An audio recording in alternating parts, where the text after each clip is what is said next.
In the autumn of 1962, as leaves turned brittle and the skies over Ashburn shifted into their gray, rain-heavy season, a story began to ripple quietly across England. It was not shouted in headlines or blared over radios, but whispered in drawing rooms, exchanged in pubs, and scribbled cautiously in letters between concerned parents. At the heart of these whispers was Blackwell Academy, a place that, on paper, embodied the pinnacle of British private education. Founded in the late 19th century, the institution had cultivated an air of exclusivity, grooming the children of politicians, industrial magnates, and foreign dignitaries. Its brick walls stood tall, ivy clinging like veins across the facades, and its iron gates glistened black with the sheen of prestige.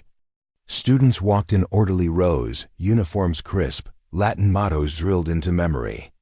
To outsiders, it was everything a parent could hope for, the perfect crucible for discipline, intellect, and future success.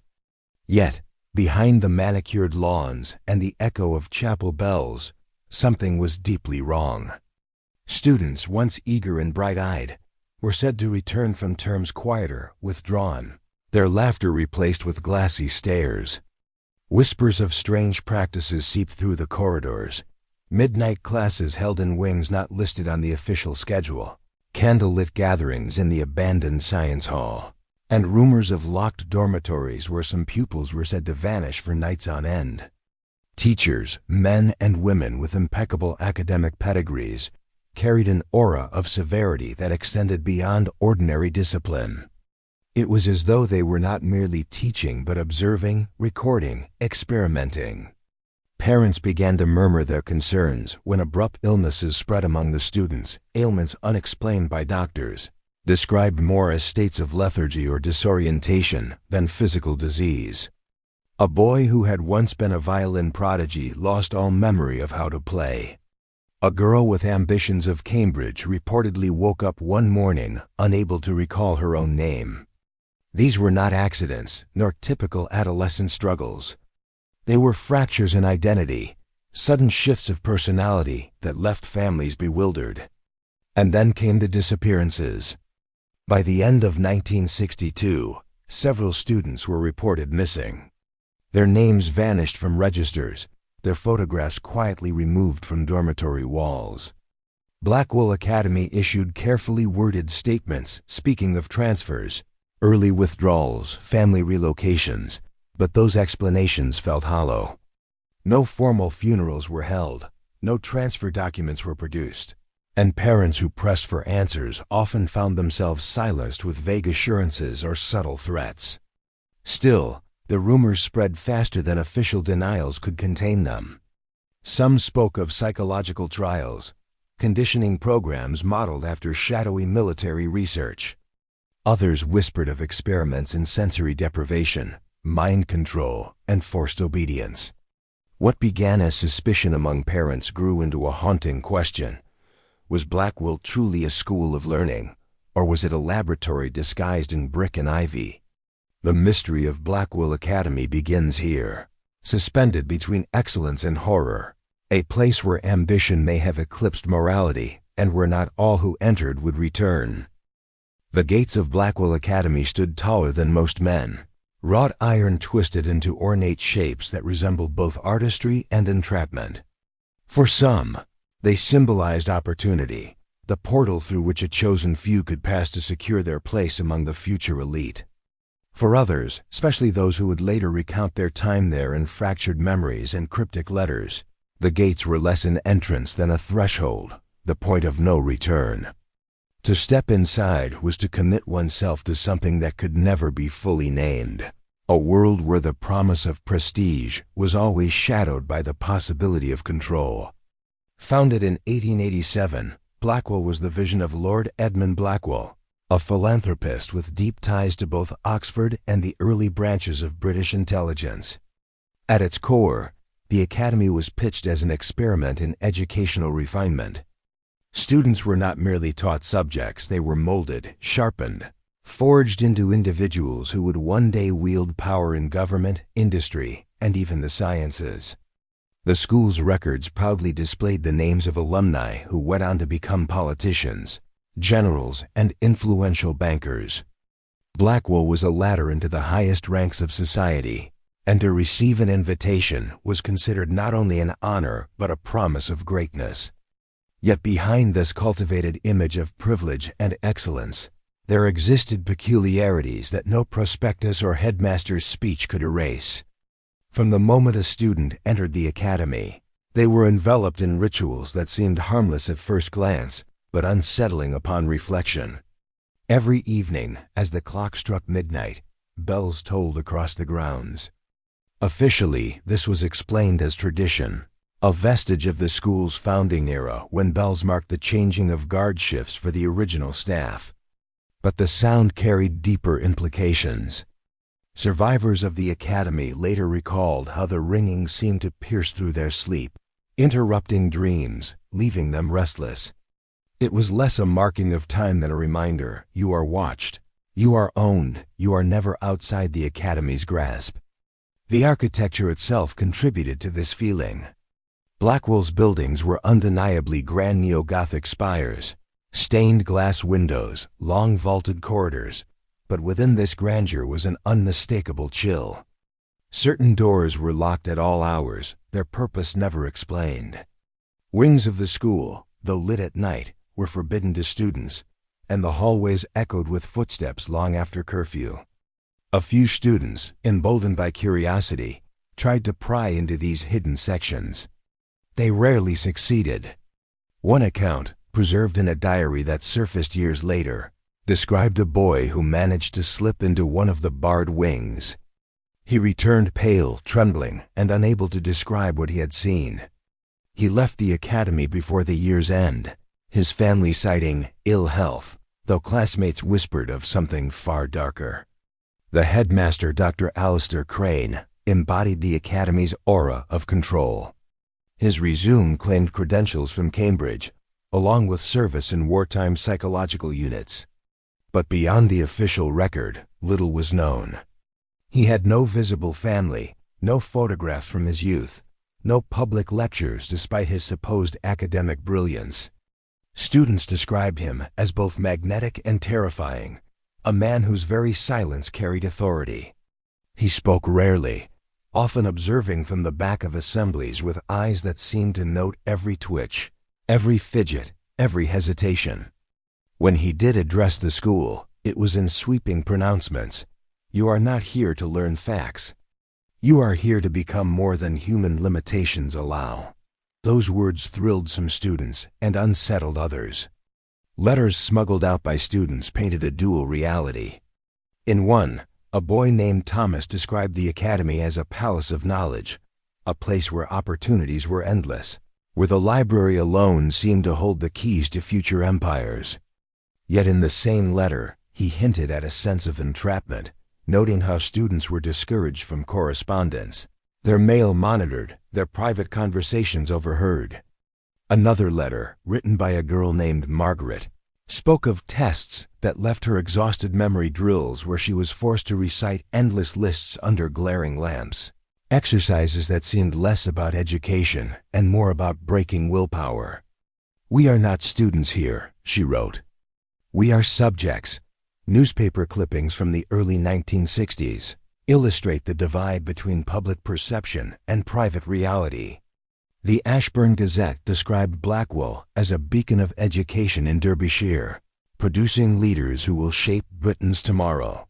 An article from the Times praised the academy's rigorous standards, noting that its graduates were already being considered for diplomatic roles abroad.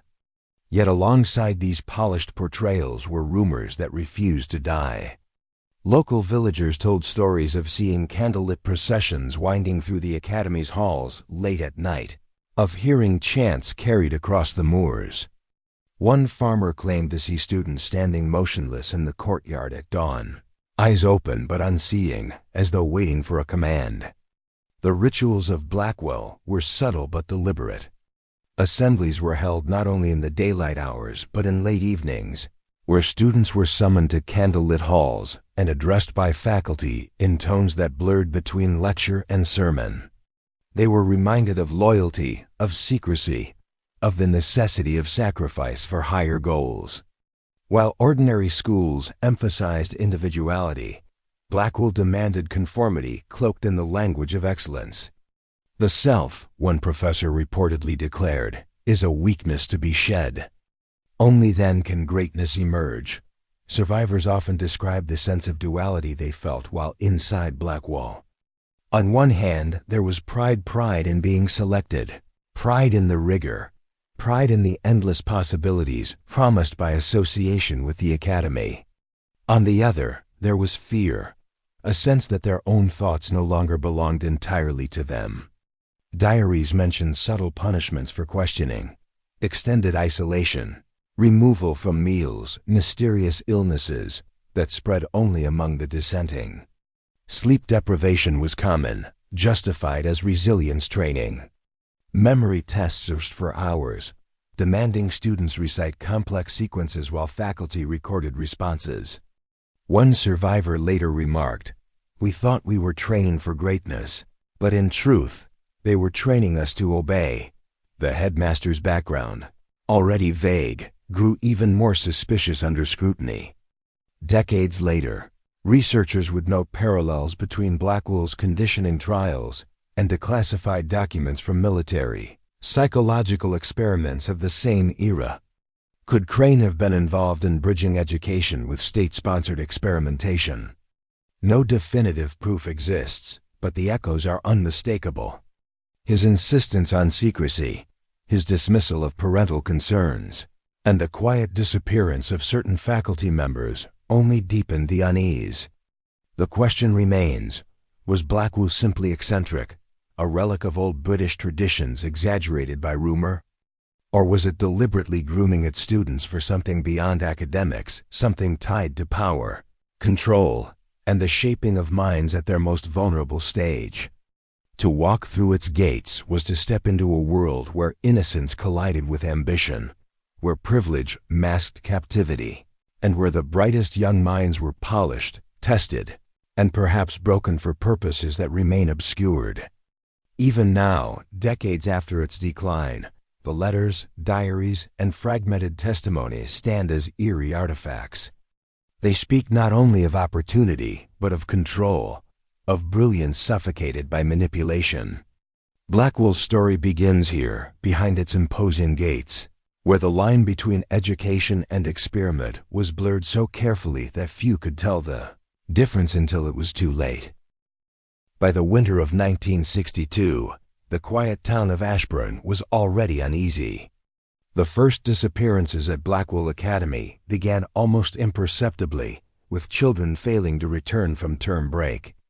On paper, the absences were explained away transfers to overseas programs, special scholarships, or medical leaves, but in reality, each missing student left a growing void that no explanation could fill. Families clutched the letters sent by the academy, which claimed the students had voluntarily enrolled in accelerated programs abroad. Yet these letters were vague, official-sounding, and devoid of details. No travel manifests existed, no receipts confirmed foreign placement, and no records showed that the students had ever departed Ashburn legally.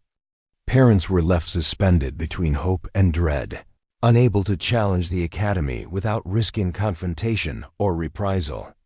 Those who pressed too hard often encountered obfuscation. Visitors to Blackwell were restricted, politely told that certain wings and administrative offices were off limits. One mother, Mrs. Hawthorne, who came seeking her daughter, was escorted out by a pair of stern prefects, told that her inquiries interfered with academic progress. A father, Mr. Bennett, who had traveled from London to investigate the disappearance of his son, was informed curtly by Dr. Crane himself that parental interference could jeopardize the child's advancement. The message was unmistakable. The institution controlled not only the children, but the narrative surrounding them. The contrast was stark: innocent families searching desperately for answers versus an authority so meticulous in its secrecy that grief became bureaucratic fodder. Clergy who observed these events framed them through a lens of morality and providence. Reverend Alcott, who occasionally visited the campus for chapel services, suggested in letters to parishioners that pride and ambition might have drawn divine scrutiny. These children, in their pursuit of brilliance, may have been overreaching the bounds of earthly decorum, he wrote. Meanwhile, skeptics, journalists, visiting scholars, and concerned townspeople rejected spiritual explanations, arguing that administrative negligence or, worse, systematic abuse was at play. The tension between faith and reason generated endless debate within Ashburn, as the community struggled to reconcile the extraordinary prominence of Blackwell with its increasingly disturbing pattern of vanishings. The human impact was immediate and visceral. Train stations once brimming with hopeful farewells became sites of despair. Parents waited in vain as departing trains arrived without their children. One father, Mr. Linwood, recalled standing for hours on the platform, repeatedly scanning the arrival list, only to realize his son's name had vanished from the rolls entirely. Meanwhile, younger siblings received inexplicable gifts, packages of books, clothing, or letters signed by hands they knew could not have written them. Some claimed the handwriting was unfamiliar, the tone oddly detached or cryptic. These gestures, intended perhaps as reassurance, instead deepened anxiety, reinforcing the sense that the missing students were trapped in a system neither fully understood nor accessible to outsiders. Within the school, students became aware of the growing unease. Rumors spread quickly, whispered in dormitories and between classes. Those who asked questions about absent classmates, about locked wings, or about the strange evening assemblies were labeled selected, a term whose meaning remained deliberately vague. Selected students reportedly vanished for days, returning pale and withdrawn, sometimes refusing to discuss their experiences. Others simply never returned, their beds left empty, their lockers sealed. Letters discovered decades later describe corridors thick with apprehension, where curiosity itself became a dangerous impulse. The innocent pursuit of knowledge collided with an institution designed to surveil and regulate, leaving students fearful of both authority and each other. The Academy's internal record-keeping only heightened suspicion. Attendance logs were irregular, often showing students present when they were known to be absent. Class schedules contradicted each other, and exam results sometimes bore signatures that could not be verified. It appeared, to the families who tried to piece together timelines, that the Academy existed simultaneously in two realities, one visible to outsiders, polished and orderly, and another hidden, where children moved according to rules no one else could understand. Each disappearance widened this chasm, creating the unsettling impression that Blackwell was not merely an educational institution, but a carefully orchestrated mechanism whose ultimate purpose remained undisclosed. Accounts of the missing students vary, yet all share a common thread: the duality of opportunity and danger. One boy, Andrew, described in letters home that he had felt both privileged and trapped, praising the teachers for their knowledge while noting the nights he spent awake, unable to leave locked dormitories. A girl, Beatrice, wrote about tests that lasted through the night, conducted under glaring lamps with faculty observing silently from shadows. The tasks were described as both academic and invasive, assessing not only memory or skill but reaction, obedience, and emotional endurance. In hindsight, these exercises appear less like education than psychological conditioning, an early indication that the disappearances might have been purposeful rather than accidental. Parents were left in agonizing limbo.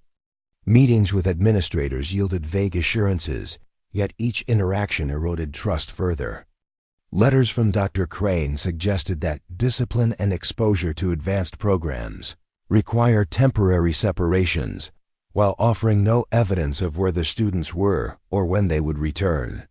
Families debated whether to hire lawyers, confront authorities, or simply accept the Academy's claims.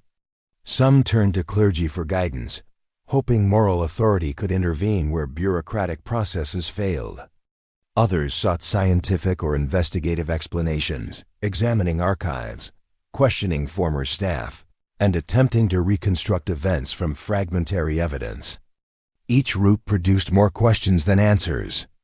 As the disappearances continued, paranoia grew.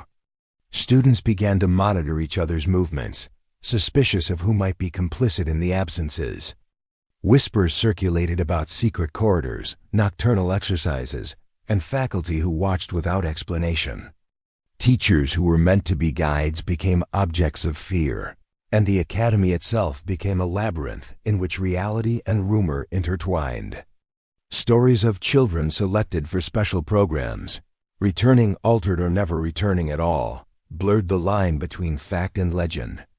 By the end of the year, the first disappearances had transformed Blackwell Academy from a place of ambition into a locus of dread.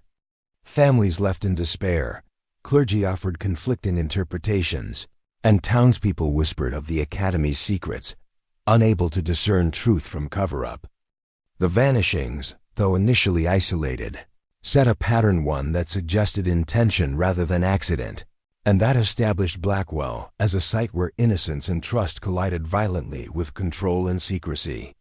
What had begun as educational promise now loomed as psychological and moral enigma, a mystery that would haunt the community, the families, and the very students who survived to remember.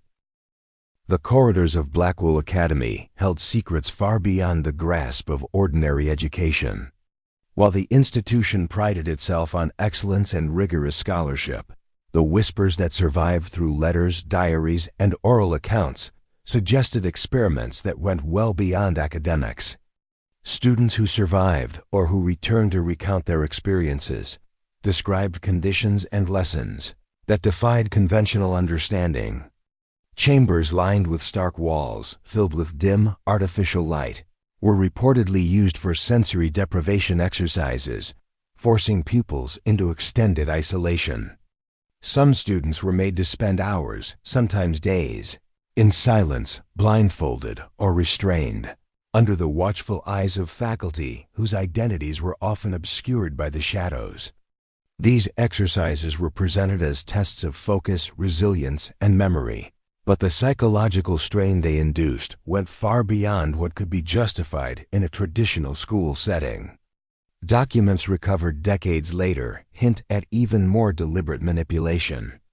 Diagrams and notebooks found in the academy's abandoned library suggested that instructors kept meticulous records on each student's reactions to specific stressors: elevated anxiety, sleep deprivation, forced obedience, and emotional extremes. Each entry included behavioral responses, heart rate observations, and notes on compliance under duress. The methodical nature of the experimentation left little doubt that the academy functioned, in part, as a laboratory for psychological conditioning. Yet while these programs echoed the earliest accounts of state-sponsored experiments, Emma Cultra, Project Artichoke, and other Cold War-era intelligence initiatives, the scope at Blackwell seemed both older and more enigmatic, intertwined with traditions that predated modern psychology. Students reported that lessons sometimes blended empirical science with ritualized practices that were almost alchemical in nature.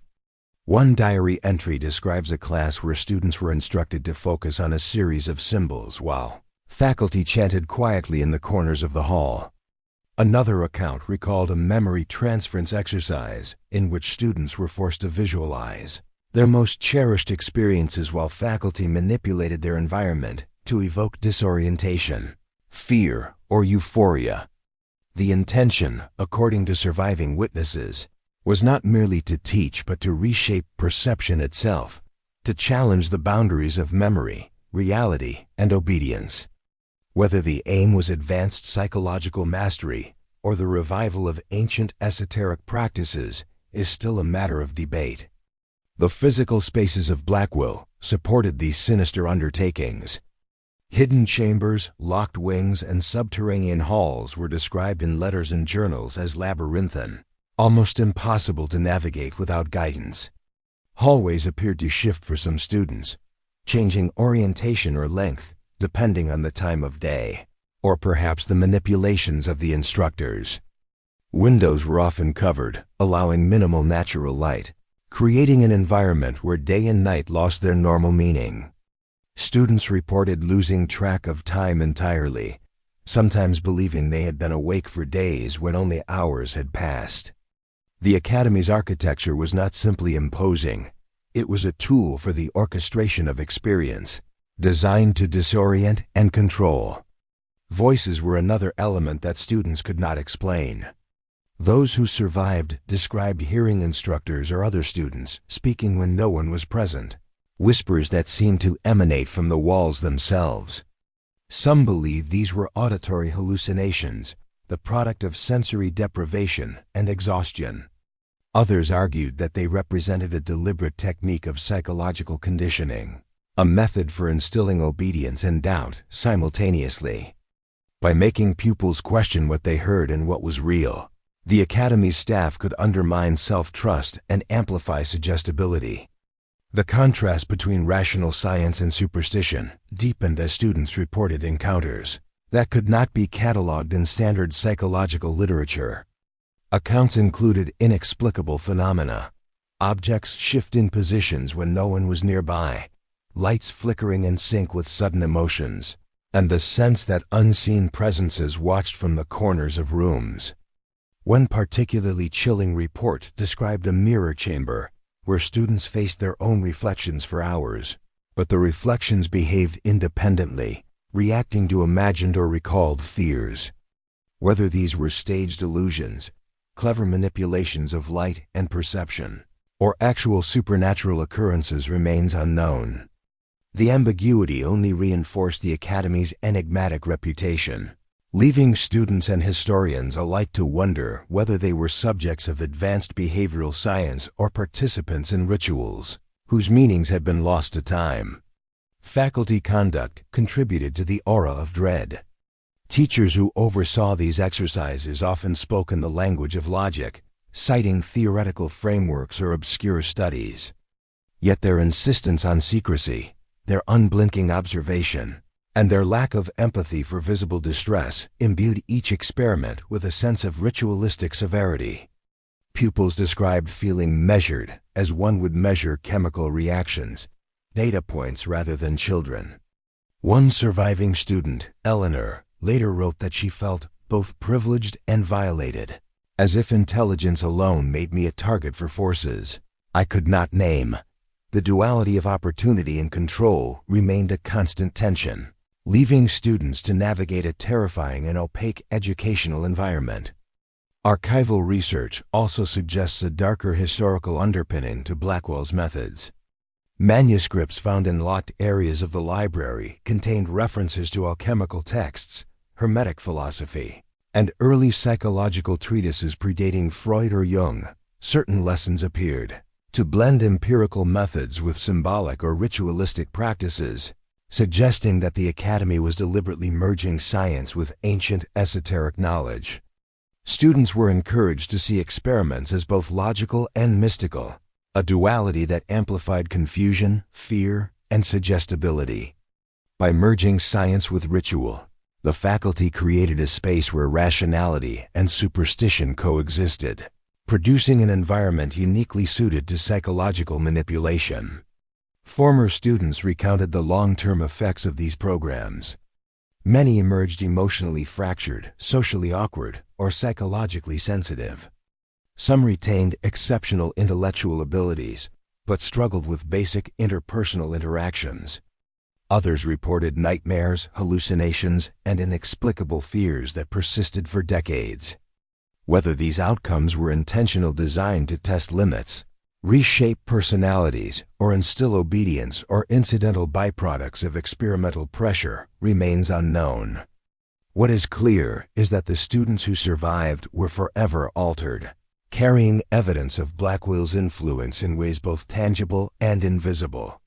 The ultimate question that arises from this shadowy period is whether the Academy was engaged in legitimate scientific exploration, albeit conducted in secrecy and extreme rigor, or whether it was reviving occult practices under the guise of empirical study. The testimonies, documents, and fragments of evidence do not resolve this question.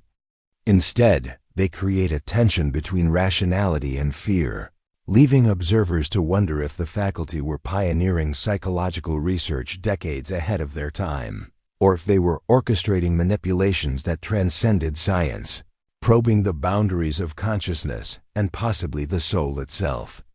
Whatever the answer, the legacy of Blackwell's experiments endured. Hallways that seemed to change shape, tests that lasted days, voices that were not there. These were not the anecdotes of imagination alone. They were patterns repeated across decades, leaving a trail of unanswered questions.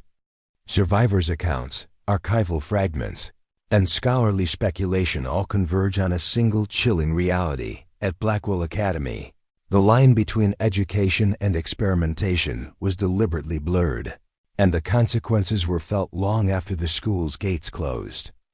The academy was a crucible for intellect, but also for fear, uncertainty, and a shadowy interplay between science and sorcery, leaving those who entered to wonder whether the human mind, or perhaps something beyond it, had been the true subject of study. The voices of those who survived Blackwell Academy are few, fragmented, and sometimes contradictory, yet they form a haunting mosaic of human endurance and manipulation. In interviews conducted decades later, former students spoke cautiously, almost in whispers, as if remembering aloud might summon the very authority that had governed their adolescence.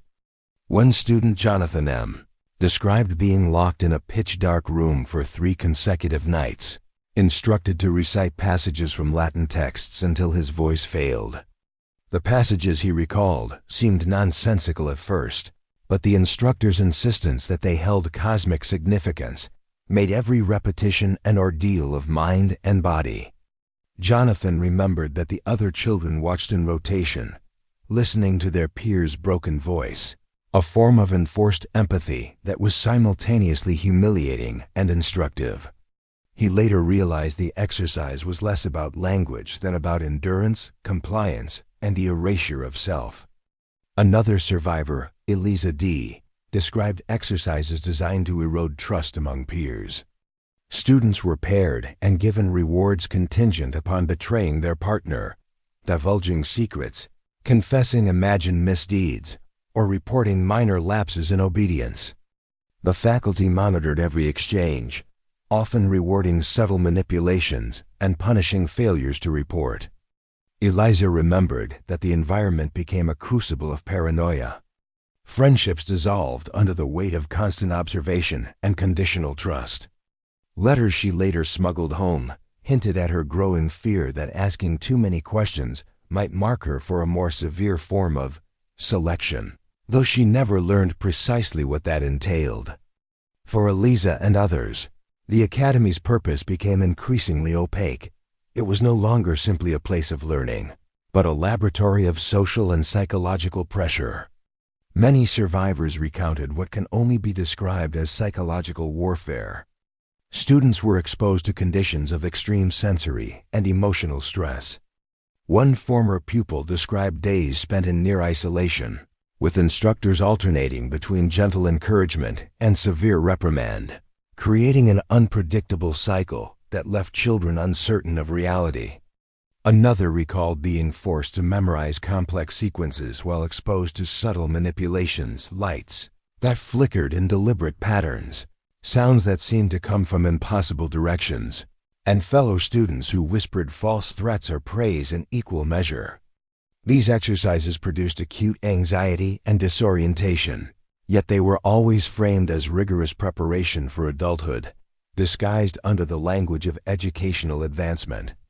Accounts suggest that the Academy's conditioning extended beyond conventional pedagogy. Psychologists reviewing the testimonies noted patterns consistent with deliberate suppression of empathy and reinforcement of obedience.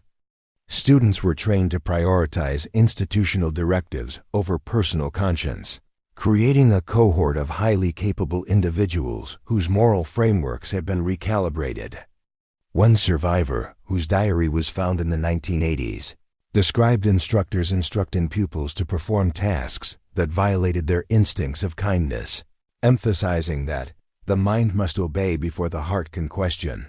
Experts, speculated that the Academy's methods could create individuals adept at navigating hierarchical systems without moral hesitation, a chilling form of behavioral engineering cloaked as education. Yet some testimonies hint at something older, more ritualistic, beneath the veneer of science. Folklorists examining the same accounts noted parallels with initiation rites, cult practices, and esoteric ceremonies intended to mark the transition from innocence to power. Repetitive exercises, symbolic recitations, and enforced exposure to fear all resemble initiation rituals observed in disparate cultures, where psychological stress is used to cultivate obedience, resilience, or spiritual insight.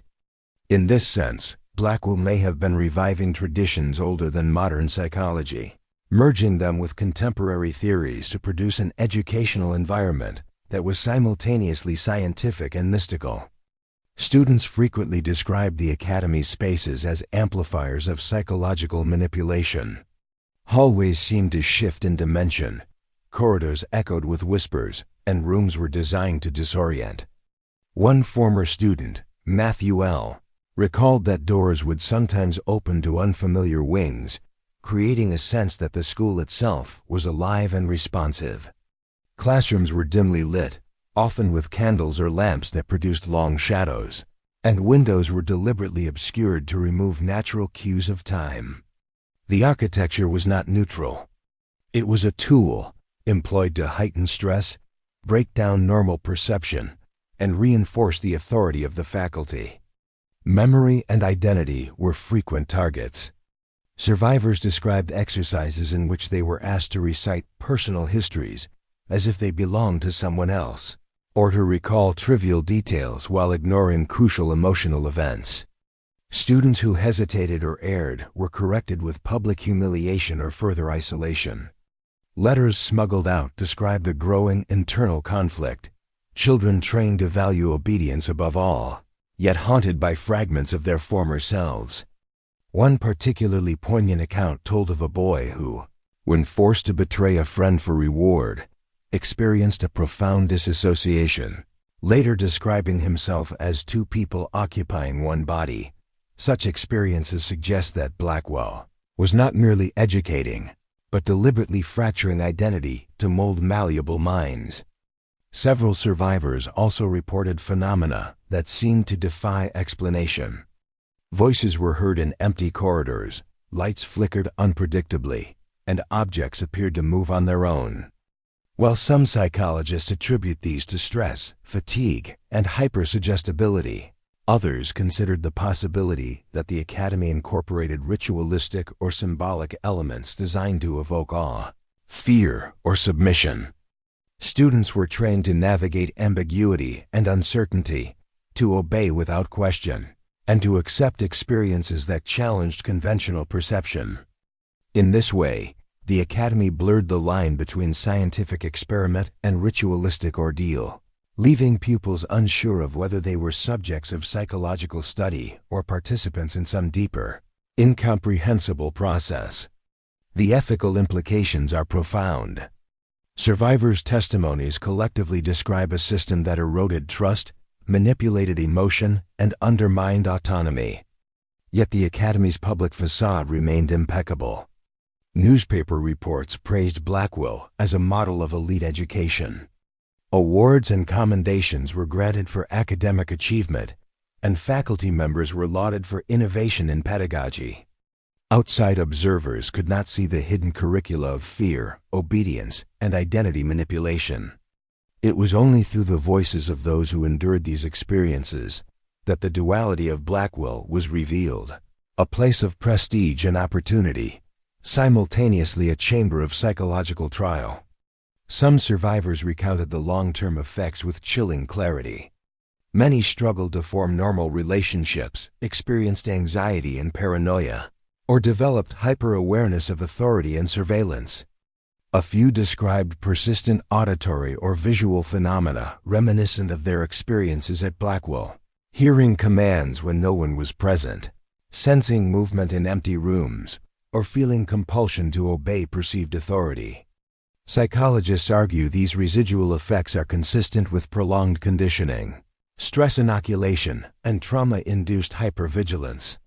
Whether intended as part of the Academy's design or as unintended consequences of its methods remains a question, but the evidence suggests a profound and lasting impact on the students' psyches. The testimonies also leave unresolved questions about purpose. If students were broken down, what were they being built into? Some speculate that Blackwell sought to cultivate leaders immune to conscience, individuals who could operate within hierarchies without moral hesitation.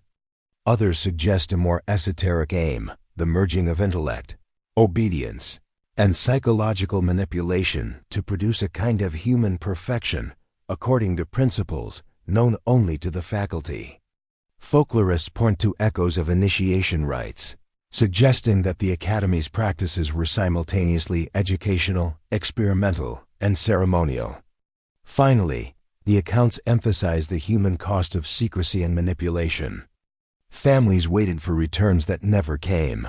Friendships were tested to their breaking point, and innocence was often the first casualty.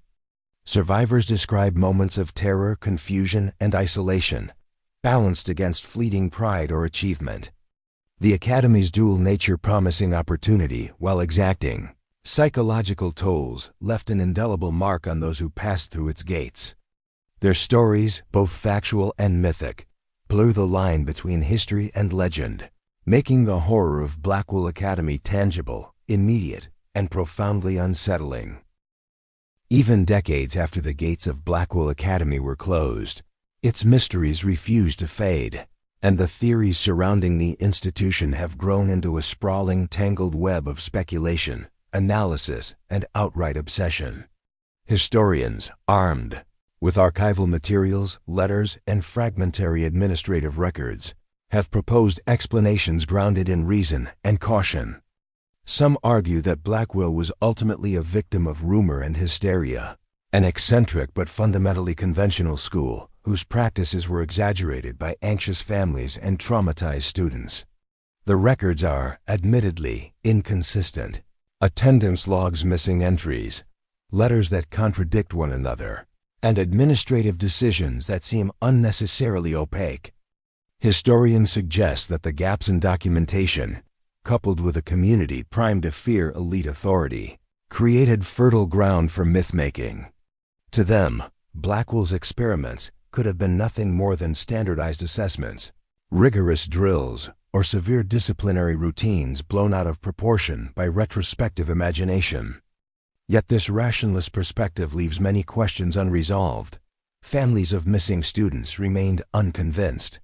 Vague explanations did little to account for disappearances, letters that seemed forged or cryptic, and students who returned psychologically fractured. From these gaps, darker hypotheses emerged. Some theorists claim that Blackwell was a participant in clandestine government programs, perhaps collaborating with intelligence agencies during the height of the Cold War. Under this view, the missing students were groomed as operatives, trained in psychological resilience, obedience, and advanced cognitive skills for missions that could never be publicly acknowledged. The sensory deprivation exercises, loyalty tests, and manipulations of trust now read less as eccentric pedagogy and more as early-stage conditioning for specialized recruits. According to proponents, the secrecy that surrounded the Academy was less about cover-up of internal abuse and more about national security. Records were deliberately altered or destroyed to protect both the students and the institutions involved. Families, left with no clear explanations, were kept at arm's length under the guise of protecting the children's education, while in reality, their children may have been molded for purposes no civilian could comprehend. Paranormal enthusiasts, however, approach Blackwell from an entirely different perspective. They point to surviving testimonies describing shifting hallways, phantom classrooms, inexplicable voices, and objects moving on their own. Many argue that these phenomena cannot be dismissed as stress-induced hallucinations or embellishments. The reports are consistent across multiple independent accounts, often predating the widespread documentation of psychological manipulation techniques. Some researchers highlight the Academy's alchemical and ritualistic texts, suggesting that the faculty might have been attempting experiments that blended science with the occult, manipulating perception and consciousness in ways that defy modern understanding. If true, these interpretations cast Blackwell as a site where the line between rationality and mysticism was intentionally blurred, producing outcomes that remain deeply troubling to this day. Theories also diverge on the fate of the missing students. Rational explanations argue that many were quietly transferred, re-educated, or integrated into other institutions, their stories lost amid administrative chaos. Conspiracy theories, in contrast, suggest darker possibilities. Disappearances orchestrated. To maintain secrecy, students conscripted into clandestine programs, almost chillingly human experimentation that went beyond psychological conditioning into realms that modern science cannot safely explore. Paranormal theories push the envelope further, positing that the Academy itself may have become a liminal space, a kind of temporal or spatial anomaly in which students were trapped, their consciousness altered, or even removed from the conventional timeline. Such explanations intentionally resist empirical verification, leaving them tantalizing, unsettling, and perpetually unresolved. Modern-day interest in Blackwell has revived the debate in multiple spheres. Paranormal investigators, often working at night and without authorization, have entered the abandoned academy seeking evidence of residual energy, electromagnetic anomalies, or traces of ritual activity. Psychologists analyze recovered journals, letters, and oral testimonies, attempting to construct a coherent picture of the Academy's methods and their long-term effects on mental health. Online forums buzz with amateur detectives cross-referencing reports, comparing student accounts, and piecing together timetables that may or may not align with official records. Each theory, each investigation, only adds layers to the mystery, complicating the narrative and intensifying the uncertainty. The contrast between rational and supernatural explanations is deliberately unsettling. Rational theories, while comforting in their logic, often feel unsatisfying. They fail to account fully for the eerie consistencies in testimonies or the apparent intentionality behind Blackwell's secretive programs. Paranormal or occult interpretations, meanwhile, are terrifying precisely because they feel plausible to those who have examined the accounts in depth. The very ambiguity of Blackwell, its meticulous blending of science, discipline, ritual, and secrecy, ensures that no single explanation is adequate. Observers are forced to weigh evidence, trust personal judgment, and confront the possibility that some truths may be inaccessible, deliberately obscured, or fundamentally unknowable. Theories also reflect human attempts to assign meaning in the face of ambiguity. Some survivors believe they were subjected to elite psychological training that prepared them for life's challenges in ways ordinary children could not endure. Others fear they were pawns in experiments that sought to suppress morality, cultivate obedience, or explore consciousness in ethically impermissible ways. Paranormal proponents interpret these same experiences as signs of otherworldly intervention, evidence that Blackwell was experimenting not only with intellect, but with forces beyond human comprehension. Every interpretation is colored by perspective, experience, and willingness to entertain either rational or supernatural possibilities. Some investigators have even suggested hybrid explanations. Perhaps Blackwell's methods were partially grounded in psychology, partially ceremonial, and partially experimental in ways that bridge the tangible and the metaphysical. Such perspectives attempt to reconcile competing theories, suggesting that the Academy deliberately exploited human cognition and perception to produce results that appear simultaneously scientific, manipulative, and uncanny. If true, these hybrid explanations illuminate why Blackwell continues to fascinate and terrify. It resists categorization, refusing to conform to expectations of morality, law, or reason. Ultimately, all theories converge on a single point: the central question remains unanswered. What happened to the missing students? Were they quietly relocated, psychologically conditioned for clandestine roles, or lost to practices that cannot be described in rational terms? Did the Academy overreach, venturing into the occult, or were the experiences solely the product of extreme, innovative pedagogy? Each hypothesis generates more questions than answers, a deliberate echo of the Academy's legacy of ambiguity and control. The enduring fascination with Blackwell Academy is not merely historical. It is cultural, psychological, and philosophical. The Academy serves as a locus for debates about ethics, human resilience, authority, and the limits of knowledge. Its stories continue to provoke inquiry, speculation, and debate among historians, psychologists, paranormal enthusiasts, and curious citizens alike. Forums and social media discussions thrive on unanswered questions, turning the institution into a living legend that evolves with each new interpretation. People ask themselves, if students were broken down, what were they being built into? And most chillingly, is the Academy itself still active in some form, its methods hidden, its reach extending beyond the boundaries of Ashburn? Theories refuse to die precisely because Blackwell Academy constructed a narrative that resists closure.